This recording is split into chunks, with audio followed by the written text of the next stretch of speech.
Hey everyone, welcome back. It is Icon. Thank you so much for checking out another episode of Esports Analysis. Today, we're going to take a step back, and a lot of people in a lot of my videos and a lot of my comments as of late, even in my Twitch chat, have been asking for a little bit more search and destroy coverage, and they've also been asking what has Chicago been doing differently, because over the last month or so, they've looked like an entirely different search team. So just a little bit of a background here to start. We all can probably agree that when it comes to the Chicago Huntsmen, their best game mode overall is Hardpoint. In Hardpoint, they basically have a 70% win percentage, which means if they play 10 times, they would win 7 games. When you look at Dom, it's up there like 65%. But when it comes to Search, it's absolutely their lowest game mode. They're at 60% win percentage, which means out of 10 games, they would only win 6 of them. And furthermore than that, there are some maps that when it comes to Search, they're just not really all that great at. So for example, on Arklov Peak for the year, they're 4-4 overall, 4 wins, 4 losses. When it comes to Romanza, they're 2-3, so they have 2 wins, 3 losses. So they're sub 500 on Romanza. At Piccadilly, they're 3-2, 3 wins, 2 losses. Now there are some that they're much better at. Their best game mode is St. Petrograd. On St. Petrograd Search, they're 6-1. So when it came to today's video, I wanted to go ahead and I wanted to break down what they're doing really well right now versus what they did in the past, and just kind of show you guys why it's a little bit different. So we're going to go ahead, we're going to watch 4 different rounds of search and destroy from the Chicago Huntsmen. One comes from Piccadilly, which is fairly recent. It was in their London matchup just this past tournament at CDL New York.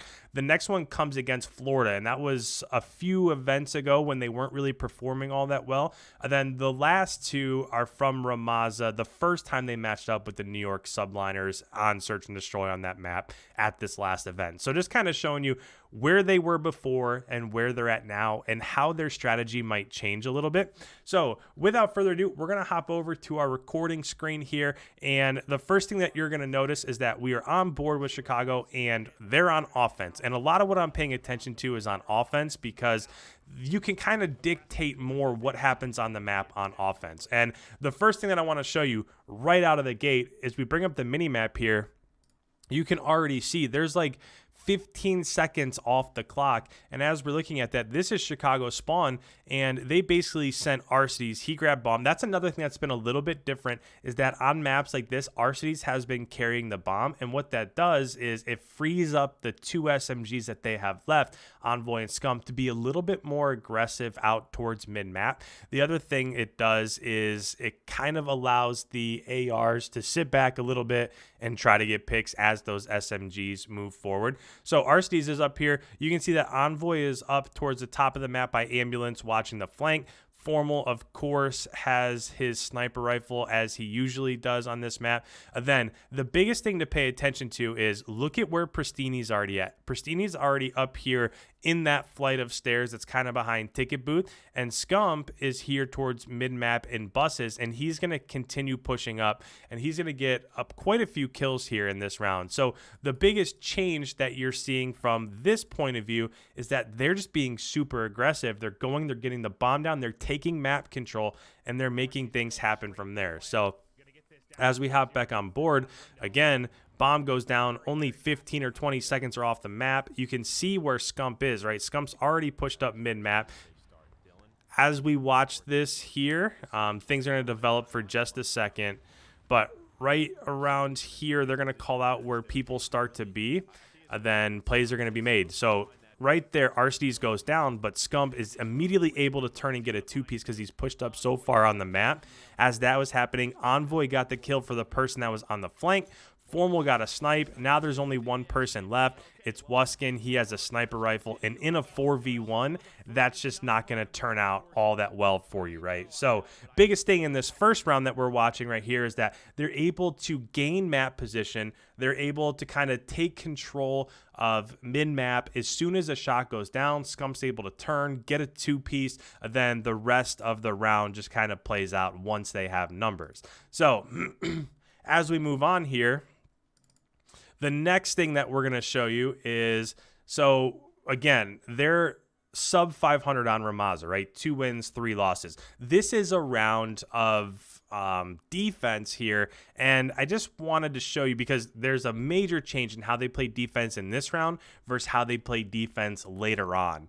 So let's go ahead, let's press play. They're putting us on with Envoy to begin with, and as he normally does, he's usually that player on Romanza that roams around mid-map, looks for an opportunity to hit a flank or be super aggressive, but this is how they kind of played to begin with. Okay, so I just want to look at their setup here because one of the major differences is Pristini, and Pristini is right here top sandbags, and he doesn't really have a role, right? He's watching mid, but anything he can see mid, Envoy can also see mid, so they're kind of playing the same thing. Formal is always up here around A, normally top A. And then they have two players. Scump is the person that's always pushed up on bomb, and then RCs is just kind of watching the push that might be coming from mid-platform or something like that.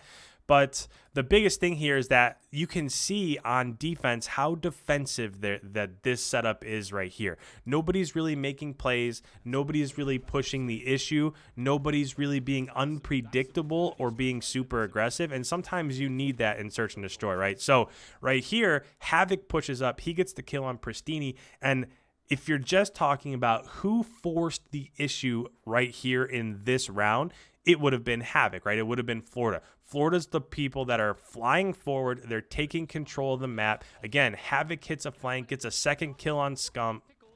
So if you're saying, like, if it's like a boxing match or an MMA match, right? Like, who's being the aggressor? Who's the person that's back on their heels? Clearly, it's Chicago that's back on their heels. As we're watching right here with Frosty, and you see the bomb as we look at the mini-map, bomb is already pushed up towards B, and they have control of this ammo part of the map. So the biggest thing that I'm seeing from them playing defense in this round is that they're just kind of sitting back and they're not really taking it to the enemy. Even right now, they're playing super defensive. RCs is just kind of sitting back, watching the back flank. Envoy and Formal are kind of just watching mid back. Nobody's making something happen, and RCs ends up going down right there. And kind of the same thing. Frosty's the one moving around. Skies gets a kill here. They know that there's only one person left, and they know where that person's at. It's Formal top window. He gets killed. But basically, from that entire round, the biggest thing that I take away from that is that they just kind of sat back the whole round, right? It's like they were afraid to move forward, which is something that's it's just odd to see that out of a team like Chicago. So as we move on, we have two more rounds here that I wanted to break down for you, but this is one in the first matchup that they ended up winning 3-1 map count against New York at CDL New York. So we're just going to pay attention to how this one might be just a tiny bit different. And their setup at the beginning is kind of the same. Look at the mini map here. You can see that if we're drawing on this, Pristini's here watching mid-map. They have two over. Now, one thing is that RCD's over here is pushed up a little bit further, right? So if Scump gets traded out or if Scump gets a kill and then goes down, RCD's can then trade that out. So they're pushed up, so they're playing just a tiny bit different here. But Envoy's up top. He's playing around dirt, and he's going to be watching the flank, and also Formal's here. So the initial setup is kind of the same, but how they go about playing it from here ends up being a little bit different. So already RCDs gets a pick, which is good news, and there's a second pick. So remember, before last round, RCDs was just sitting back kind of by electronic shop watching the push, and now he's already pushed up towards B and he's able to get a two-piece. And the next thing that we're going to notice here is, as I'm watching the mini map, watch what happens with these arrows on the top side of the map, right? They don't stay there. Last time we watched this, they kind of just came to mid-platform, and then they kind of just chilled there, right? They just relaxed, and then eventually Skies got a kill, and then somebody else got the kill on Formal, and they ended up going down. So in this one, it's just going to be a little bit different in how they approach from here. So again, Scump's pushed up. He's able to get a kill. He does get traded out by Temp, so now they know where Temp's at. The only person that they're missing is Zuma. But look at what's happening right here. You can see that Temp's watching his flank right here on Formal. But as we watch the mini-map, rather than Formal, who was sitting here in the last round and just came and kind of sat mid-map, he hits the flank really hard. And then Envoy also, who was up here, goes and hits mid-platform, and you can see that he's not really just hiding in a corner anymore. He's watching this push up through mid-steps. So how is it different? They're just being a little bit more aggressive, right? When they have numbers, they're going to hit a flank. They're going to try to get kills from behind. As we watch this, a little bit of timing right there, but Formal gets the kill on the bomb carrier temp in the back, and now there's just one person left. So in a 3v1, Pristini ends up getting the final kill, but even if Pristini dies, that allows them to know exactly where that last player is. Envoy and Formal could then converge, and they could trade out that last kill and get the round win. Last thing that we're going to watch, again, another defense from Chicago. I just like the way that they played in this last event. So this is the first round from the second matchup. So again, kind of the same setup here. You can see that everything's basically the exact same, but rather than Envoy hit bottom dirt, now he just changes it up just a tiny bit, and he goes up to P1. He goes up towards bridge. So he sees attach right there. Doesn't get the kill, but at this point in time, it's just really information, right? Envoy, again, playing mid-map. He's normally a player that's going to be a little bit further pushed up, but right now they don't have control of B-bomb, right? So that's the biggest thing. From the last round that we watched to this round that we're watching, the biggest thing is that last round Scump and Formal were pushed, or Scump and RCs were pushed up on top of B-bomb, so they had control of that part of the map. In this one, they don't. Right here, New York already has 4 people pushed up, and they're already planning, right? If you look up top right here, you can see that this progress bar is filling up, so they're already getting the bomb down.